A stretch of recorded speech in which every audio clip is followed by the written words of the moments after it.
ಯಾವುದೋ ಒಂದು ಆ್ಯಂಗಲಲ್ಲಿ ಬೇಡ, ನೀವು ಜನಗಳ ಅಭಿಪ್ರಾಯವನ್ನು, ಜನಗಳ ಅಭಿರುಚಿಯನ್ನು ಕಂಡುಹಿಡಿದ್ಬಿಟ್ಟು ಅದು ಸರಿಯಿಲ್ಲ ಇದು ಸರಿಯಿಲ್ಲ ಅಂತ ಹೇಳೋದಕ್ಕೆ ನೀವ್ಯಾರು? ನಾನು ಕೇಳೋದು ಯೂಟ್ಯೂಬರ್ಸು ಅಲ್ಲೆಲ್ಲ ಹೇಳ್ತಿರಲ್ಲ ನೀವು, ಸೋಷಿಯಲ್ ಮೀಡಿಯಾದವ್ರನ್ನ, ಅವ್ರು ಯಾರು? ಇದು ಸರಿಯಿಲ್ಲ ಅದಿಲ್ಲ ಜಡ್ಜ್ಗಳ ನೀವು? ಈಗ ಒಳ್ಳೆ ಚಿತ್ರಗಳು ಬಂದಾಗ ನೀವು ಬೇಡ ಅಂದರೂ ಜನ ಬಂದೇ ಬರ್ತಾರೆ. ಆದರೆ ಆ ಬರ್ತಕ್ಕಂಥದ್ದಕ್ಕೆ ಅಡೆತಡೆ ಆಗತಕ್ಕಂಥದ್ದು ಈ ನಿಮ್ಮ ಸೋಷಿಯಲ್ ಮೀಡಿಯಾ. ದೊಡ್ಡ ಸಮಸ್ಯೆಗಳಾಯ್ತಲ್ಲ ಮೇಡಮ್. ಪುನೀತ್ ರಾಜ್ಕುಮಾರ್ ಸರ್ ಬಗ್ಗೆ, ಅವ್ರ ಬಗ್ಗೆನೂ ಕೂಡ ಮಾಡಿದ್ರು, ದರ್ಶನ್ ಅವ್ರ ಬಗ್ಗೆ ಮಾಡಿದ್ರು, ಎಷ್ಟು ಜನ ಇವತ್ತಿದ್ದಾರೆ ಅಷ್ಟೂ ಜನದ ಬಗ್ಗೆನೂ ಕೂಡ ಎಲ್ಲವನ್ನು ಫೇಕ್ ಇವನ್ನ ರಿವ್ಯೂಗಳು ಮಾಡ್ಕೊಂಬಂದರು. ಇದಕ್ಕೆ ಸೈಬರ್ ಕ್ರೈಮ್ಗೆನೇ ಒಂದು ಸಪ್ರೇಟ್ ಒಂದು ಮಾನದಂಡವನ್ನು ರೂಪಿಸಿ ಒರಿಜಿನಲ್ ಆಗಿ ಮಾಡೋರು. 10 ರೂಪೀಸ್ ನೀವು ಯಾರೂ ಮಾತಾಡ್ಸೋದೇ ಇಲ್ಲ, ನೀವು 10 ರೂಪೀಸ್ ಯಾರು ಕೇಳಲ್ಲ, ಏನು ಮಾಡಲ್ಲ. ಆದರೆ ಈ ಫೇಕ್ ಅಂತ ಏನಿದಾರಲ್ಲ, ಇವ್ರುಗಳು ಬಂದು ಮಾಡೋದೇ ಅದೇ ಕೆಲಸನ. ಅವರು ಹಣಕ್ಕೋಸ್ಕರನೇ ಬರೋದು, ಹಣ ಕೇಳ್ತಾರೆ, ಕೊಡಲಿಲ್ಲ ಅಂತ ಉಲ್ಟಾ ಮಾಡ್ಕೊಂಡು ಹೋಗ್ತಾರೆ. ಯಾವಾಗ ಭಾವನಾತ್ಮಕವಾದಂಥ ವಿಚಾರಗಳು ಕಾನೂನಾತ್ಮಕವಾದಂಥ ವಿಚಾರಗಳಿಗೆ ಕನ್ವರ್ಟ್ ಆಗ್ತದೆ, ಆವಾಗ ಈ ಥರದ ಸಮಸ್ಯೆಗಳು ಆಗ್ತದೆ. ಅದರಿಂದ ನಾವು ಈಗ ಇದನ್ನು ಕೂಡ ಮುಖ್ಯಮಂತ್ರಿಗಳ ಹತ್ರ ಮಾತಾಡಿದ್ದೀವಿ. ಪರಭಾಷಾ ಸಿನಿಮಾಗಳ ಹಾವಳಿಯಿಂದ ಕನ್ನಡ ಸಿನಿಮಾಗಳಿಗೆ ಥಿಯೇಟರ್ಗಳು ಸಿಗ್ತಿಲ್ಲ ಅನ್ನೋದು ಒಂದು ಕಾಲ ಇತ್ತು. KGF ಸಿನಿಮಾ ಬಂದ ಮೇಲೆ ಅದು ರೂಟೇ ಬದಲಾಗೋಯ್ತು. ನಮ್ಮ ಕನ್ನಡ ಸಿನಿಮಾಗಳ ತಾಕತ್ತೇನು, ಶಕ್ತಿ ಏನು ಅನ್ನೋಂಥದ್ದು ಬರೀ ಸೌತ್ ಮಾರ್ಕೆಟ್ಗೆ ಅಷ್ಟೇ ಅಲ್ಲ, ಗ್ಲೋಬಲ್ ಜಗತ್ತಿಗೆ ಗೊತ್ತಿದೆ, ಅದು ಬೇರೆ ವಿಷಯ. ಇವತ್ತು ಹೇಗಾಗಿದೆ ಅಂದರೆ ಯೂಟ್ಯೂಬರ್ಸ್ಗಳ ಹಾವಳಿಯಿಂದ ಪರಭಾಷಾ ಸಿನಿಮಾಗಳು ಅವ್ರವ್ರ ಭಾಷೆಯಲ್ಲ ಎಲ್ಲೂ ಕೂಡ ನಿಲ್ತಾ ಇಲ್ಲ ಅನ್ನುವಂಥ ಸಮಯ ಸಂದರ್ಭ ಇವಾಗ ಕ್ರಿಯೇಟ್ ಆಗಿದೆ. ಯೂಟ್ಯೂಬರ್ಗಳ ವಿರುದ್ಧ ನಿರ್ಮಾಪಕರು ಕೆಂಡ ಕಾರ್ತಾ ಇದ್ದಾರೆ. ಈಗ ತಮಿಳುನಾಡಿನ ನಿರ್ಮಾಪಕರ ಸಂಘ ಅಲ್ಲಿನ ಥಿಯೇಟರ್ ಮಾಲೀಕರಿಗೆ ಒಂದು ಪತ್ರ ಬರೆದಿದೆ. ಯೂಟ್ಯೂಬರ್ಸ್ಗಳನ್ನು ಯಾವುದೇ ಕಾರಣಕ್ಕೂ ಅಲೋ ಮಾಡಬೇಡಿ. ಸೊ ನಮ್ಮ ಸಿನಿಮಾಗಳಿಗೆ ಬಹಳ ದೊಡ್ಡ ಮಟ್ಟದಲ್ಲಿ ಎಫೆಕ್ಟ್ ಆಗ್ತಾ ಇದೆ.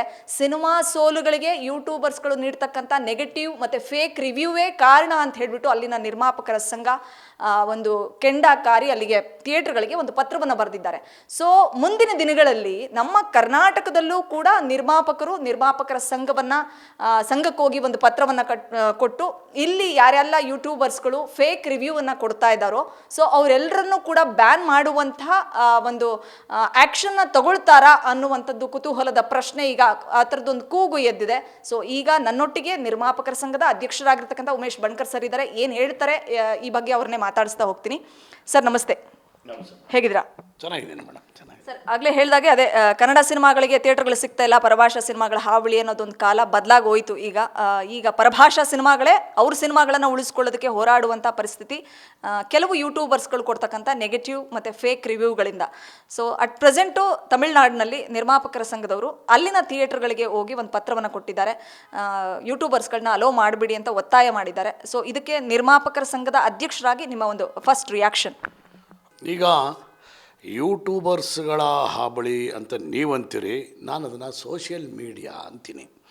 ಯಾಕೆ ಅಂದರೆ ಸೋಷಿಯಲ್ ಮೀಡಿಯಾ ಯಾರು ಬರ್ತಾರೆ ಏನು ಎತ್ತ ಅನ್ನೋದು ಗೊತ್ತಾಗ್ದೇನೆ ನಾನು ಇಲ್ಲಿ ಅಧ್ಯಕ್ಷನಾದಾಗ ಮೊಟ್ಟ ಮೊದಲನೇ ಕೆಲಸ ಮಾಡಿದ್ದು, ನಮ್ಮ ನಿರ್ಮಾಪಕರುಗಳು ನನಗೆ ಬಂದು ಕೊಟ್ಟಂತಹ ಒಂದು ದೂರಿನ ಆಧಾರದ ಮೇಲೆ, ಮನವಿಯ ಆಧಾರದ ಮೇಲೆ ನಾನು PROಗಳನ್ನು ಕರೆಸಿ ಈ ರೀತಿ ಮೀಡಿಯಾ ಮೇನ್ ಸ್ಟ್ರೀಮಲ್ಲಿ ಇರ್ತಕ್ಕಂಥ ಮೀಡಿಯಾ ಏನಿದೆ, ಅದು ಎಲೆಕ್ಟ್ರಾನಿಕ್ ಮೀಡಿಯಾ ಆಗಿರ್ಬೋದು, ಪ್ರಿಂಟ್ ಮೀಡಿಯಾ ಆಗಿರ್ಬೋದು, ಸತತವಾಗಿ ಅಂದರೆ ಈಗ ಏನು ಚಿತ್ರರಂಗ ಇದ್ದಂಥ ಕಾಲ ಚಿತ್ರರಂಗಕ್ಕೂ ಮತ್ತು ನಮ್ಮ ಮೀಡಿಯಾಗೂ ತುಂಬ ಅವಿನಾವ ಭಾವ ಸಂಬಂಧ.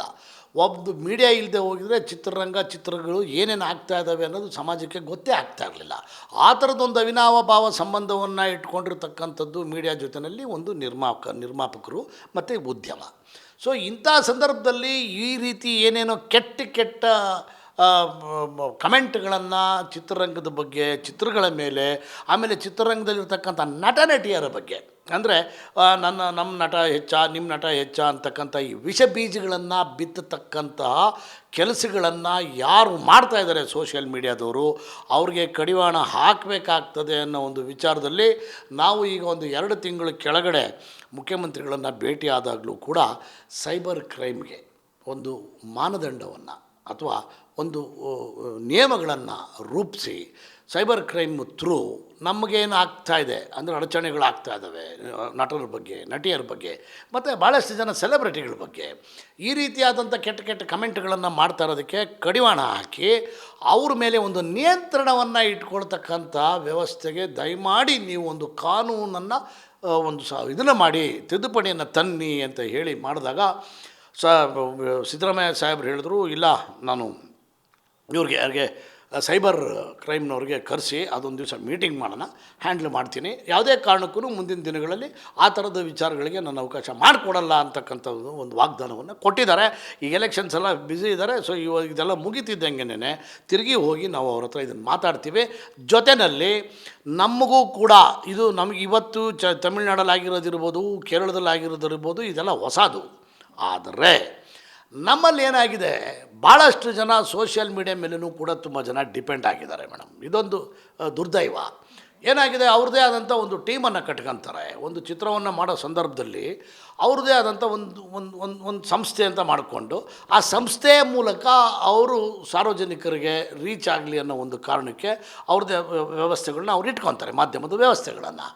ನಾನು ಹೇಳೋದೇನು, ಆ ಥರ ನಿರ್ಮಾಪಕರು ಯಾವ ಮನೋಭಾವನೆ ಇಟ್ಕೊಂಡಿದ್ದಾರೋ ಅವ್ರು ಇಟ್ಕೊಳ್ಳಿ, ಅವ್ರು ಮಾಡ್ಕೊಂಡು ಹೋಗಲಿ. ಆದರೆ ರೆಗ್ಯುಲರ್ ಪ್ರೆಸ್ ಮೀಟ್ಸ್ ಅಂತ ನಾವೇನು ಕರಿತೀವಿ, ರೆಗ್ಯುಲರ್ ಪ್ರೆಸ್ ಮೀಟ್ಸ್ ಅಂತ ಬಂದಾಗ ಎಲ್ಲ ಪಿ ಆರ್ ಒಗಳ್ನ ಕರೆದು ಪಿ ಆರ್ ಒಗಳಿಗೆ ನಾನೊಂದು ಇನ್ಸ್ಟ್ರಕ್ಷನ್ಸ್ ಕೊಟ್ಟಿದ್ದೀನಿ. ಏನಂತ ಕೊಟ್ಟಿದ್ದೀನಿ, ದಯಮಾಡಿ ಎಷ್ಟು ಜನ ಪ್ರಿಂಟ್ ಮೀಡಿಯಾದವ್ರಿದ್ದೀರಿ, ಎಷ್ಟು ಜನ ಎಲೆಕ್ಟ್ರಾನಿಕ್ ಮೀಡಿಯಾದವ್ರಿದ್ದೀರಿ, ಅವ್ರದ್ದು ನಮಗೊಂದು ಲಿಸ್ಟ್ ಕೊಡಿ.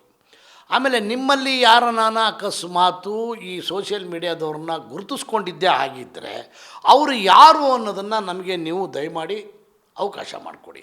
ಯಾಕಂದ್ರೆ ಒಂದು ಕ್ಯಾಮ್ರಾ ಹಿಡ್ಕೊಂಡು ಎಲ್ಲಾದರೂ ಯಾವ ಕಾರ್ಯಕ್ರಮದಲ್ಲಾದರೂ ಒಳಗಡೆ ಬಂದುಬಿಡ್ತಾರೆ. ಅವ್ರು ಬಂದು ಏನು ಮಾಡ್ತಾರೆ ಅನ್ನೋದ್ರ ಬಗ್ಗೆ ಯಾರಿಗೂ ಕೂಡ ಸ್ಪಷ್ಟವಾದಂಥ ಒಂದು ಚಿತ್ರಣ ಇರಲ್ಲ. ಬಂದು ಒಂದು ಹೀರೋಯಿನ್ ತಮ್ಗೆ ಗೊತ್ತಿರಬೇಕು, ಒಂದು ಹೀರೋಯಿನನ್ನು ಕೂಡ ಏನೋ ಅಸಭ್ಯವಾಗಿ ಮಾತಾಡಿಸಿ ಅಶ್ಲೀಲವಾದಂಥ ಪದಕ ಬಳಕೆ ಮಾಡಿದ್ರು ಅನ್ನೋ ಒಂದು ಕಾರಣಕ್ಕೆ ಆತನ ವಿರುದ್ಧ ಕಂಪ್ಲೇಂಟನ್ನು ಮಾಡಿದಾಗ ನಾವು ವಾಣಿಜ್ಯ ಮಂಡಳಿಯಿಂದ ಮತ್ತು ನಿರ್ಮಾಪಕರ ಸಂಘದಿಂದ ಆ ನಟಿಯ ಪರವಾಗಿ ನಾವು ನಿಂತಿದ್ದಾಯಿತು.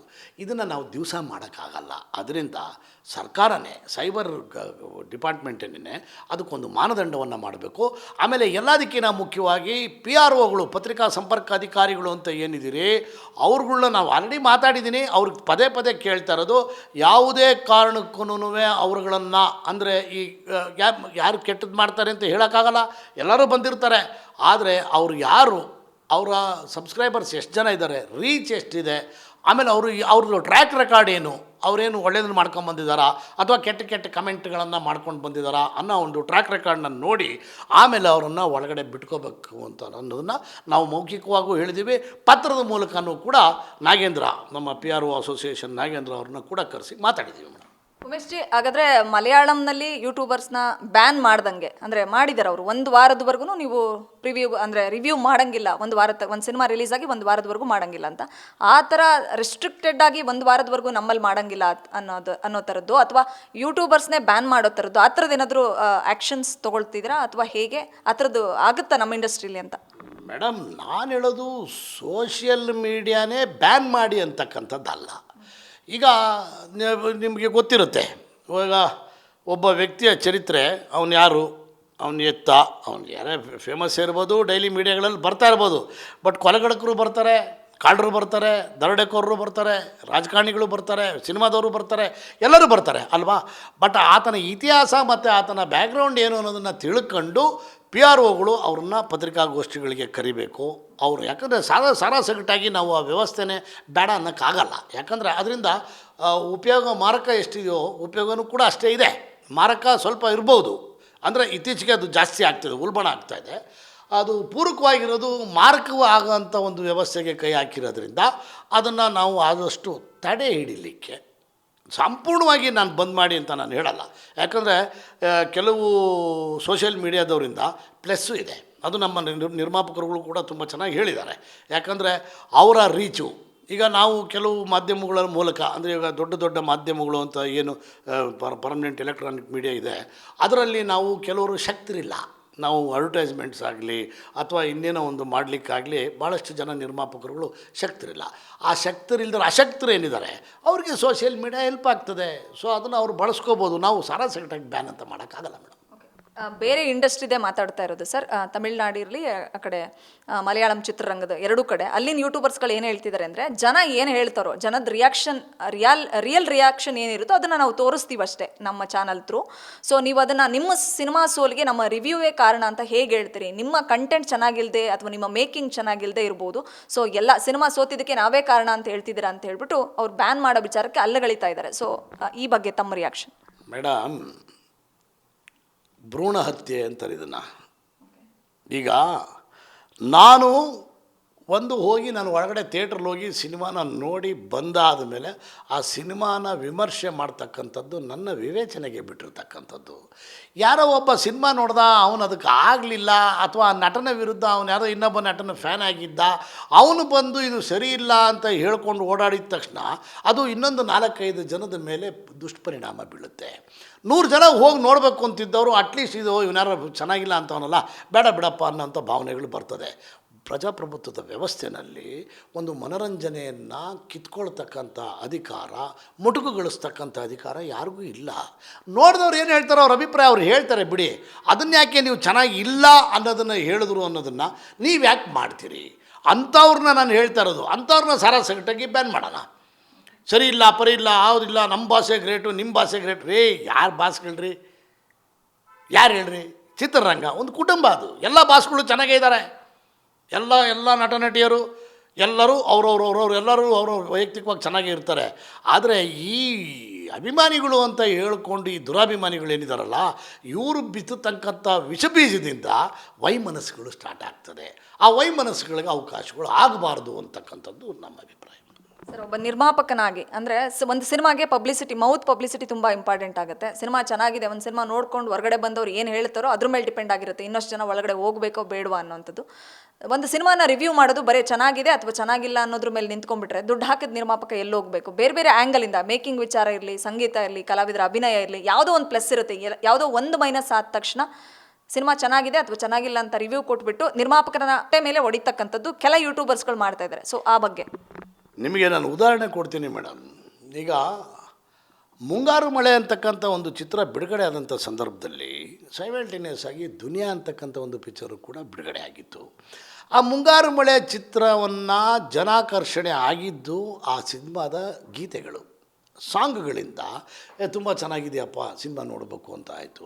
ಒಳಗೆ ಬಂದಾದ ಮೇಲೆ ಒಬ್ಬೊಬ್ರಿಗೆ ಒಂದೊಂದು ಇಷ್ಟ ಆಯಿತು. ಕತೆ ಇಷ್ಟ ಆಯಿತು, ಗಣೇಶ್ ಅವ್ರ ನಟನೆ ಇಷ್ಟ ಆಯಿತು, ಯೋಗರಾಜ್ ಭಟ್ರ ನಿರ್ದೇಶನ ಇಷ್ಟ ಆಯಿತು, ಇನ್ನು ಕೆಲವರಿಗೆ ಮನೋಮೂರ್ತಿಯವರ ಸಾಂಗ್ ಇಷ್ಟ ಆಯಿತು, ಇನ್ನು ಕೆಲವರಿಗೆ ಕ್ಯಾಮ್ರಾ ವರ್ಕ್ ಇಷ್ಟ ಆಯಿತು, ಕೃಷ್ಣ ಅವ್ರದ್ದು ಏನೇನೋ ಈ ಒಂದು ತುಂಬ ಆಸ್ಪೆಕ್ಟ್ಸ್ಗಳಿರ್ತದೆ.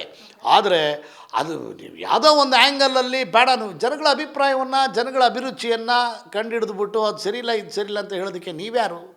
ನಾನು ಕೇಳೋದು ಯೂಟ್ಯೂಬರ್ಸು ಅವ್ರು ಹೇಳ್ತಿರಲ್ಲ ನೀವು, ಸೋಷಿಯಲ್ ಮೀಡ್ಯಾದವ್ರನ್ನ, ಅವ್ರು ಯಾರು?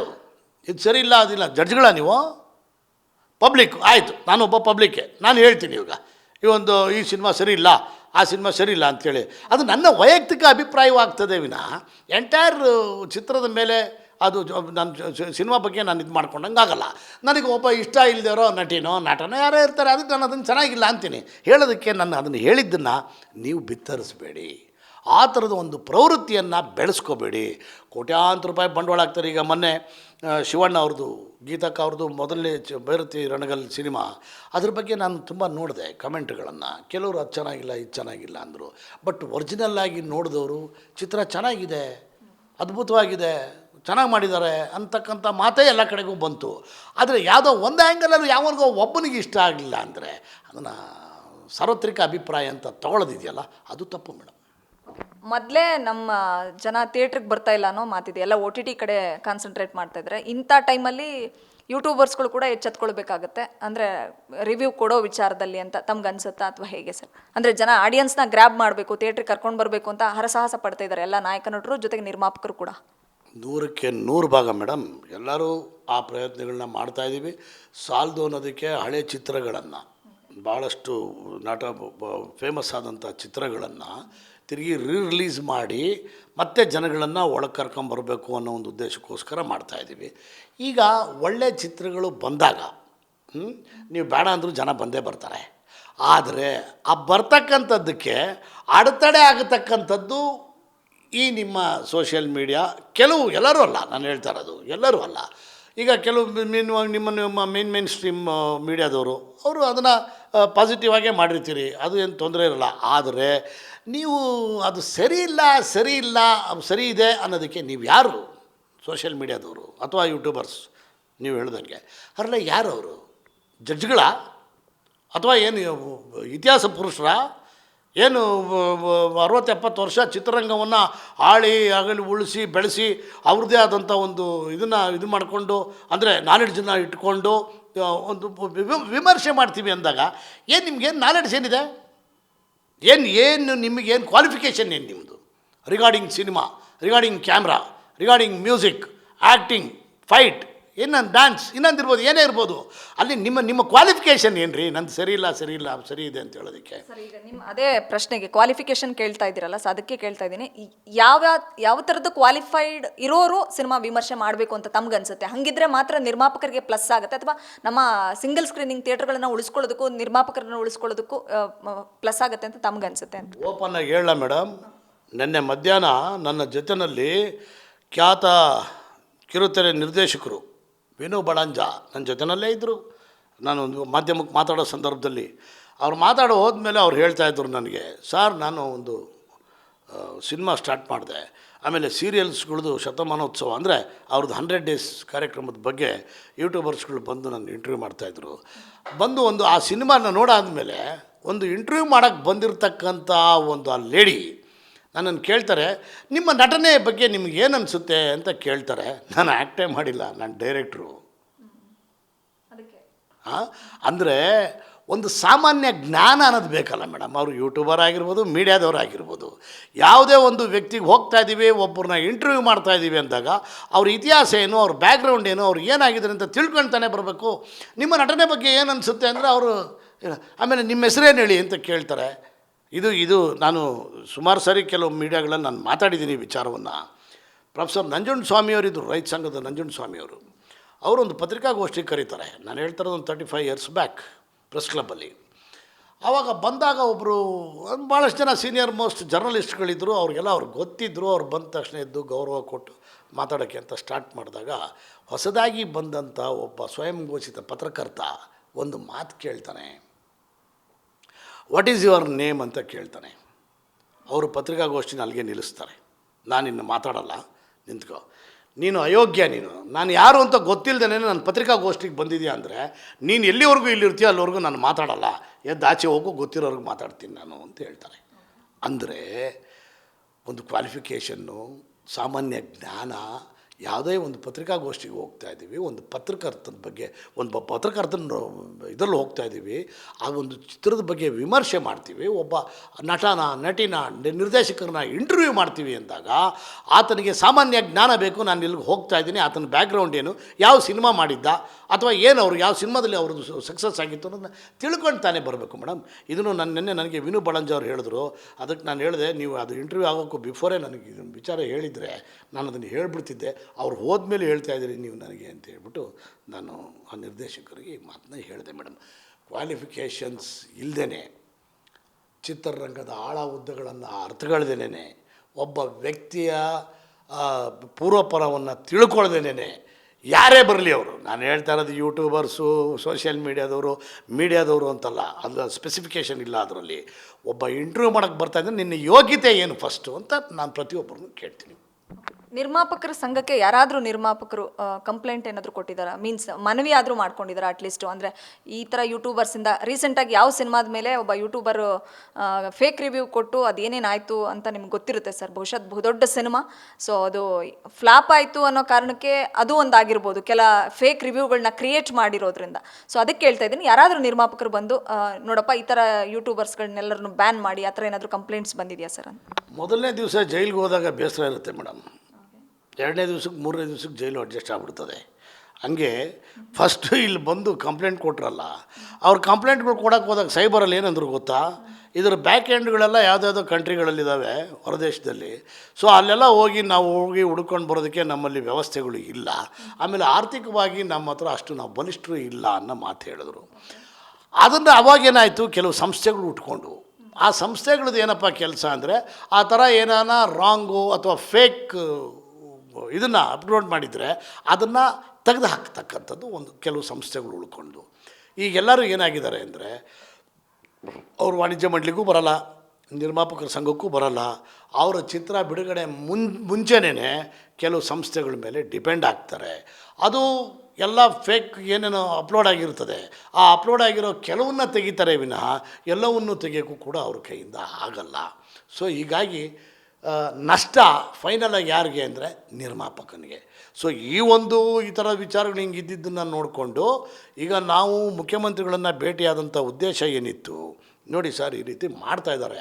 ಈವನ್ ದೊಡ್ಡ ಸಮಸ್ಯೆಗಳಾಯ್ತಲ್ಲ ಮೇಡಮ್, ಪುನೀತ್ ರಾಜ್ಕುಮಾರ್ ಸರ್ ಬಗ್ಗೆ ಅವ್ರ ಬಗ್ಗೆನೂ ಕೂಡ ಮಾಡಿದ್ರು, ದರ್ಶನ್ ಅವ್ರ ಬಗ್ಗೆ ಮಾಡಿದ್ರು, ಎಷ್ಟು ಜನ ಇವತ್ತಿದ್ದಾರೆ ಅಷ್ಟೂ ಜನದ ಬಗ್ಗೆನೂ ಕೂಡ ಎಲ್ಲವನ್ನು ಫೇಕ್ ಇವನ್ನ ರಿವ್ಯೂಗಳು ಮಾಡ್ಕೊಂಬಂದರು. ಇದಕ್ಕೆ ಸೈಬರ್ ಕ್ರೈಮ್ಗೆನೇ ಒಂದು ಸಪ್ರೇಟ್ ಒಂದು ಮಾನದಂಡವನ್ನು ರೂಪಿಸಿ, ಅದು ಯಾವುದೇ IP ಅಡ್ರೆಸ್ ಇರ್ಬೋದು ಅಥವಾ ಯಾರೇ ಅದನ್ನು ಮಾಡಿರ್ಬೋದು, ಇಂಥವ್ರು ಮಾಡಿದ್ದಾನೆ ಅಂತ ಪ್ರೂವ್ ಆಯಿತು ಅಂದರೆ ಅವ್ರನ್ನ ಸ್ಟ್ರೈಟಾಗಿ ಜೈಲಿಗೆ ಹಾಕೋಕ್ಕೆ ಏನು ಬೇಕು ಆ ವ್ಯವಸ್ಥೆ ಮಾಡಿ, ಅಥವಾ ಅವ್ರ ವಿರುದ್ಧ ಯಾವ ರೀತಿ ಕಾನೂನಿನ ಕ್ರಮ ಕೈಗೊಳ್ತೀರಿ ಅಂತಕ್ಕಂಥದ್ದಕ್ಕೆ ಒಂದು ಮಾನದಂಡವನ್ನು ರೆಡಿ ಮಾಡಿರಿ ಅಂತ ನಾವು ಮುಖ್ಯಮಂತ್ರಿಗಳನ್ನ ಕೇಳ್ಕೊಂಡಿದ್ದೀವಿ ಮೇಡಮ್. ಸರ್, ಕೆಲವು ನೆಟ್ಟಿಗರು ಕಮೆಂಟ್ ಸೆಕ್ಷನಲ್ಲಿ ಕೇಳ್ತಾರೆ, ಬೇರೆ ಇಂಡಸ್ಟ್ರಿಯವರು ಬೇಗ ಆ್ಯಕ್ಷನ್ ತೊಗೊಳ್ತಾರೆ, ಕಠಿಣ ಕ್ರಮ ಜಾರಿಗೊಳಿಸ್ತಾರೆ. ಈಗ ನೋಡಿ, ಯೂಟ್ಯೂಬರ್ಸ್ನ ಬ್ಯಾನ್ ಮಾಡಬೇಕು ಅಂತ ಡಿಸೈಡ್ ಮಾಡಿದ್ರು, ಮಾಲಿವುಡಲ್ಲಿ ಆಯ್ತದು 2023 ಹೈಕೋರ್ಟ್ ತೀರ್ಪನ್ನು ಕೊಟ್ಟಿದೆ. ಈಗ ತಮಿಳ್ನಾಡಿನಲ್ಲಿ ಪ್ರೋಸೆಸ್ ನಡೀತಾ ಇದೆ.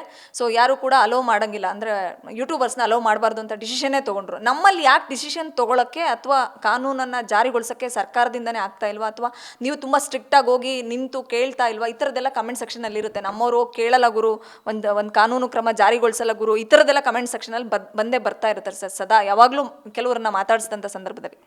ಈಗ ಮೇಡಮ್, ಮೊನ್ನೆ ಬಂದು 90 ವರ್ಷದ ಇತಿಹಾಸ ಇರತಕ್ಕಂಥ ಚಿತ್ರರಂಗದ ಬಗ್ಗೆ ಯಾರೋ ಮಾತಾಡ್ತಾರೆ ಅಂದರೆ ಅವ್ರಿಗೆಲ್ಲ ಉತ್ತರ ಕೊಡೋಕ್ಕಾಗಲ್ಲ ಮೇಡಮ್. ಇದನ್ನು ಕಡಿವಾಣ ಹಾಕಲಿಕ್ಕೆ, ಇದನ್ನು ತಡಿಲಿಕ್ಕೆ, ಇದನ್ನೆಲ್ಲ ಮಟ್ಟ ಹಾಕಲಿಕ್ಕೆ ಏನೆಲ್ಲ ಪ್ರಯತ್ನಗಳು ನಡೀಬೋದು. ಪೊಲೀಸ್ ಕಂಪ್ಲೇಂಟಿಂದ ಹಿಡಿದು ಸೈಬರ್ ಕಂಪ್ಲೇಂಟಿಂದ ಹಿಡಿದು ಮುಖ್ಯಮಂತ್ರಿಗಳನ್ನು ಭೇಟಿಯಾಗೋದ್ರಿಂದ ಹಿಡಿದು ಪೈರಸಿನ ದಯವಿಟ್ಟು ಅದು ಅವಾಯ್ಡ್ ಮಾಡಿಸೋದಕ್ಕೆ ಏನು ಬೇಕೋ ಮಾಡಿರಿ ಅಂತಲೂ ಕೂಡ ಕೇಂದ್ರ ಸರ್ಕಾರಕ್ಕೆ ನಿನ್ನೆ ಕಾಗದ ಬರೆದಿದ್ದೀನಿ. ಆ ಕಾಗದನ ಇವಾಗ ನಿಮಗೆ ಕೊಡ್ತೀನಿ. ಎಲ್ಲ MPಗಳಿಗೆ, ರಾಜ್ಯಸಭಾ ಮೆಂಬರ್ಸ್ಗೆ ಮೊನ್ನೆ ಕಾಗದ ಬರೆದಿದ್ದೀನಿ. ಮತ್ತು ಮೊನ್ನೆ ಒಂದು ಮಾಧ್ಯಮದಲ್ಲೂ ಕೂಡ ನಿಮಗೆ ಸಂಡೇ ದೊಡ್ಡ ಮಾಧ್ಯಮದ ಪ್ರಿಂಟ್ ಮಾಧ್ಯಮದಲ್ಲೂ ಕೂಡ ಇದೆ ನಮ್ಮದು. ಪೈರಸಿ ಜೊತೆಯಲ್ಲಿ ಇದಕ್ಕೂ ಕೂಡ ಒಂದು ವ್ಯವಸ್ಥಿತವಾದಂಥದ್ದು, ಅದಕ್ಕೊಂದು ಕಾನೂನನ್ನು ತರಬೇಕು. ಅಥವಾ ಈಗ ಮೊನ್ನೆ ಕಾಪಿರೈಟ್ ಆ್ಯಕ್ಟಲ್ಲಿ ಅದನ್ನು ಅಮೆಂಡ್ಮೆಂಟ್ ಮಾಡಿದ್ದಾರೆ, ಕಾಪಿರೈಟ್ ಆ್ಯಕ್ಟು.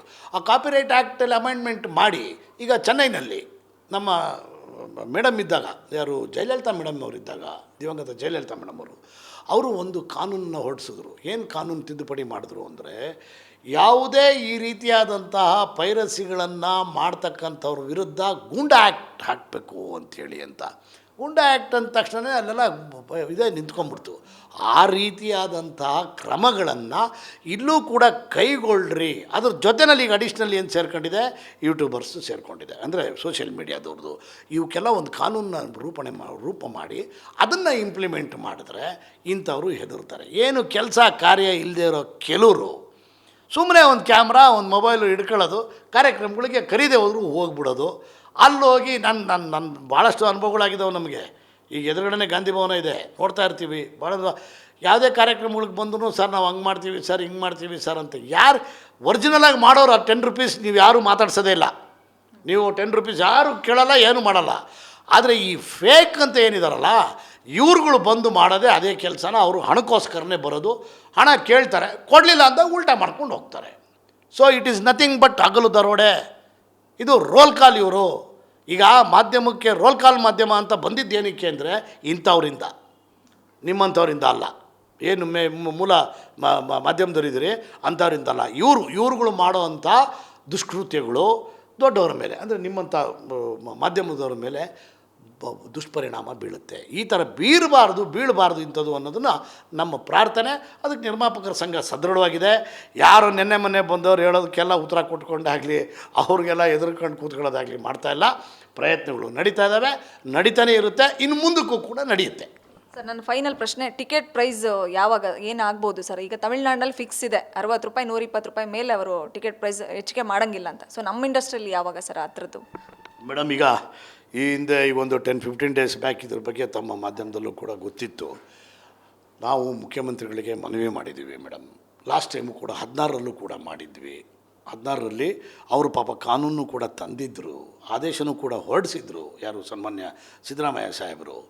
ಅದು ಸ್ವಲ್ಪ ಏನೋ ಗೊಂದಲ ಆಗಿತ್ತು. ಅದು ಯಾವುದೋ ಒಂದು ಇಲಾಖೆ, ಇಂಥ ಪರ್ಟಿಕ್ಯುಲರ್ ಹೋಮ್ ಇಲಾಖೆ ಕೊಡಬೇಕಾಗಿತ್ತು, ಗೃಹ ಇಲಾಖೆಗೆ.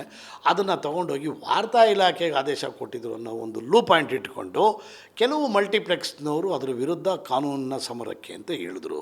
ಯಾವಾಗ ಭಾವನಾತ್ಮಕವಾದಂಥ ವಿಚಾರಗಳು ಕಾನೂನಾತ್ಮಕವಾದಂಥ ವಿಚಾರಗಳಿಗೆ ಕನ್ವರ್ಟ್ ಆಗ್ತದೆ, ಆವಾಗ ಈ ಥರದ ಸಮಸ್ಯೆಗಳು ಆಗ್ತದೆ. ಅದರಿಂದ ನಾವು ಈಗ ಇದನ್ನು ಕೂಡ ಮುಖ್ಯಮಂತ್ರಿಗಳ ಹತ್ರ ಮಾತಾಡಿದ್ದೀವಿ. ಈ ವಿಚಾರನೂ ಕೂಡ ಈಗೇನು ಅವರು 1.5 ಗಂಟೆ ನಮ್ಮ ಇದೇ ಬಿಲ್ಡಿಂಗಿನ ಇನಾಗ್ರೇಷನ್ ಟೈಮಲ್ಲಿ ಮುಖ್ಯಮಂತ್ರಿಗಳು ಇಲ್ಲಿ ಬಂದಾಗ ಹೇಳಿದ್ದು ತಮ್ಮ ಮಾಧ್ಯಮದಲ್ಲೂ ಕೂಡ ಬಂದಿದೆ. ನಾನು ಬರೀ ಅರ್ಧ ಗಂಟೆ ಅಲ್ಲ 1.5 ಗಂಟೆಗಳ ಕಾಲಾವಕಾಶ ಕೊಡ್ತೀನಿ, ಬನ್ನಿ, ನಿಮ್ಮದು ಸಮಗ್ರ ಸಮಸ್ಯೆಗಳೇನಿದ್ದಾವೆ ಅವಕ್ಕೆಲ್ಲವಕ್ಕೂ ಪರಿಹಾರ ಹುಡುಕೋಣ ಅನ್ನೋ ಮಾತು ಹೇಳಿದ್ದಾರೆ. ಆ ದಿನಕ್ಕೋಸ್ಕರ ಕಾಯ್ತಾ ಇದ್ದೀವಿ. ಈಗ ಉಪಚುನಾವಣೆಗಳಿತ್ತು, ಇದು ಮುಗಿಯುತ್ತೆ, ಮುಗಿದ ತಕ್ಷಣ ಕೂತ್ಕೊಂಡು ಇಷ್ಟೂಕ್ಕೂ ಅವರು ನಮ್ಮ ಎಲ್ಲ ಸಮಸ್ಯೆಗಳಿಗೂ ಪರಿಹಾರ ಕಂಡುಕೊಡ್ತಾರೆ ಅಂತಕ್ಕಂಥ ಮಹದಾಸೆ, ಅಭಿಲಾಷೆ ಮತ್ತು ಎಲ್ಲದಕ್ಕಿಂತ ಮುಖ್ಯವಾಗಿ ವಿಶ್ವಾಸ ನಮಗಿದೆ ಮೇಡಮ್. PR ಜೊತೆ ಯಾವಾಗ ಮೀಟಿಂಗ್ ಇದೆ ಸರ್ ರಿಲೇಟೆಡ್ ಟು ಇನ್ನೊಂದು ಯಾವುದಾದ್ರೂ ನಿರ್ಮಾಪಕನಿಗೆ ಅಥವಾ ಇನ್ನೊಂದು ಸಿನಿಮಾಗೆ ಹೊಡೆತ ಬೀಳಬೇಕಾ, ಅಥವಾ ಅದಕ್ಕೆ ಮುಂಚೆನೇ ಒಂದು ಮೀಟಿಂಗ್ ಮಾಡಿ? ಹೊಡೆತ ಬೀಳೋದಕ್ಕಿಂತ ಮುಂಚೆನೇ ಆಲ್ರೆಡಿ ನಾವು ಡಿಸ್ಕಷನ್ ಆಗಿದೆಯಲ್ಲ. ನಿಮ್ಮ PR ಕೇಳ್ಕೊಳ್ಳಿ ನೀವು. ಅವ್ರಿಗೆ ನಾನು ಇದು ಲಿಸ್ಟ್ ಕೇಳಿದ್ದೀನಿ, ಇಂತಿಂಥ ಅವ್ರು ಇಲ್ಲ ಕಳಿಸಿದ್ದಾರೆ. ಅವ್ರು ಕಳಿಸಿರೋದು 3-4 ಸೋಷಿಯಲ್ ಮೀಡಿಯಾದವರು. ಇನ್ನು ಉಳಿದಾಗೆಲ್ಲ ರೆಗ್ಯುಲರ್ ಮೀಡಿಯಾದಲ್ಲೇ ಇದೆ, ಪ್ರಿಂಟ್ ಮೀಡಿಯಾ ಆಗಲಿ ಎಲೆಕ್ಟ್ರಾನಿಕ್ ಮೀಡಿಯಾ ಆಗಲಿ. ಆದರೆ ಬರ್ತಾ ಇರೋರ ಸಂಖ್ಯೆ ಜಾಸ್ತಿ ಆಗಿದೆ. ಅಂದರೆ ಫೇಕ್ ಅವ್ರೆಲ್ಲ ಬರ್ತಾ ಇದ್ದಾರಲ್ಲ, ಅವ್ರನ್ನ ಕೇಳಿದ್ರೆ ಅವ್ರು ನಮಗೆ ತಂದಿಕ್ತಾರೆ. ಏನಂತ ತಂದಿಕ್ತಾರೆ ಗೊತ್ತಾ? ನಿಮ್ಮ PR ಕರೆದ್ರು ಸರ್ ಅಂತಾರೆ. ಅದಕ್ಕೇ ನಾವು ಅಟೆಂಡೆನ್ಸ್ ಕೇಳ್ತೀವಲ್ಲ ಮೇಡಮ್. ಈಗ ಆಲ್ರೆಡಿ ಅಟೆಂಡೆನ್ಸ್ ಕೇಳ್ತಾ ಇದ್ದೀವಿ. ಈ ಪರ್ಟಿಕ್ಯುಲರಾಗಿ ಇಷ್ಟು ಜನ ಇದ್ದಾರೆ ಅಂದರೆ ಸೋಷಿಯಲ್ ಮೀಡಿಯಾದವರೆಷ್ಟು, ಮೀಡಿಯಾದವರು ಎಲೆಕ್ಟ್ರಾನಿಕ್ ಮೀಡಿಯಾದವರೆಷ್ಟು, ಪ್ರಿಂಟ್ ಮೀಡಿಯಾದವರೆಷ್ಟು, ಇದ್ರದ್ದು ಲಿಸ್ಟ್ ಕೊಡಿ. ಅವರನ್ನು ಹೊರತುಪಡಿಸಿ ಇನ್ನು ಯಾವನೇ ಬಂದರೂ ಅವನು ಒಳಗಡೆ ಬಿಟ್ಕೊಳ್ಳಲ್ಲ. ಅವನು ಏನು ಮಾಡ್ತಾನೆ, ಅವ್ನು ಮ್ಯಾಕ್ಸಿಮಮ್ಮು ಏನು ಮಾಡೋಕ್ಕೆ ಸಾಧ್ಯ ಮೇಡಮ್? ನೀವು ಥಿಯೇಟರ್ ಮಾಲೀಕರಿಗೆ ಏನಾದರೂ ಸೂಚನೆ ಅಂದರೆ ಈಗ ಅದು ನಮ್ಮ ಇವರು ಪ್ರದರ್ಶಕರ ಸಂಘದ ಅಧ್ಯಕ್ಷರು KV ಚಂದ್ರಶೇಖರ್ ಅವ್ರ ಜೊತೆಯಲ್ಲಿ ನಿನ್ನೆನೂ ಕೂಡ ಮಾತಾಡಿದ್ದೀನಿ. ಅವರು ಕೂಡ ಈಗೆಲ್ಲ ಅದನ್ನು ನೀಟಾಗಿ ಹ್ಯಾಂಡಲ್ ಮಾಡ್ತಾ ಇದ್ದಾರೆ. ಅಂದರೆ ಅವರು ಅವ್ರದ್ದೇ ಆದಂಥ ಕೆಲವು ನಿಯಮಗಳನ್ನು, ಅಂದರೆ ಅವ್ರು ಎಂಟೈರ್ ಕರ್ನಾಟಕ ಎಕ್ಸಿಬಿಟರ್ಸ್ ಅಸೋಸಿಯೇಷನ್ ಅಂತೇನಿದೆ, ಅವರು ಅದನ್ನೆಲ್ಲ ಕೂತ್ಕೊಂಡು ಒಂದು ಪ್ಲ್ಯಾನ್ ಮಾಡ್ಕೊಂಡಿದ್ದಾರೆ.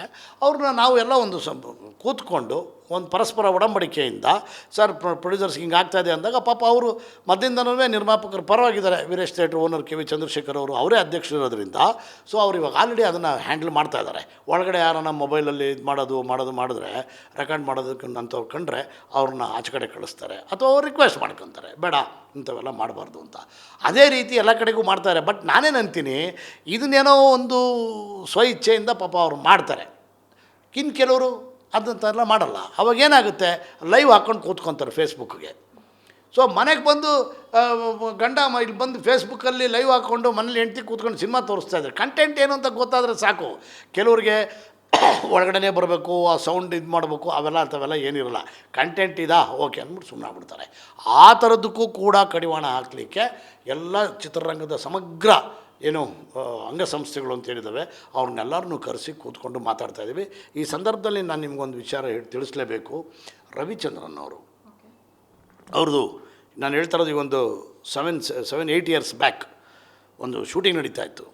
ಶೂಟಿಂಗ್ ನಡೆಯೋ ಸಂದರ್ಭದಲ್ಲಿ ಅವರು ರಿವೀಲ್ ಆಗಬಾರ್ದು, ಅಲ್ಲಿರೋ ಕಾಸ್ಟ್ಯೂಮ್ ಆಗಲಿ ಅಥವಾ ಅಲ್ಲಿರೋ ನಾನು ಹಾಕಿರೋ ಸೆಟ್ ಆಗಲಿ ರಿವೀಲ್ ಆಗಬಾರ್ದು ಅಂಥೇಳಿ ಆಚೆ ಕಡೆ ದೊಡ್ಡದಾಗಿ ಬೋರ್ಡೇ ಹಾಕಿದರು, ಮೊಬೈಲ್ಸ್ ಆರ್ ನಾಟ್ ಅಲೌಡ್ ಅಂತ.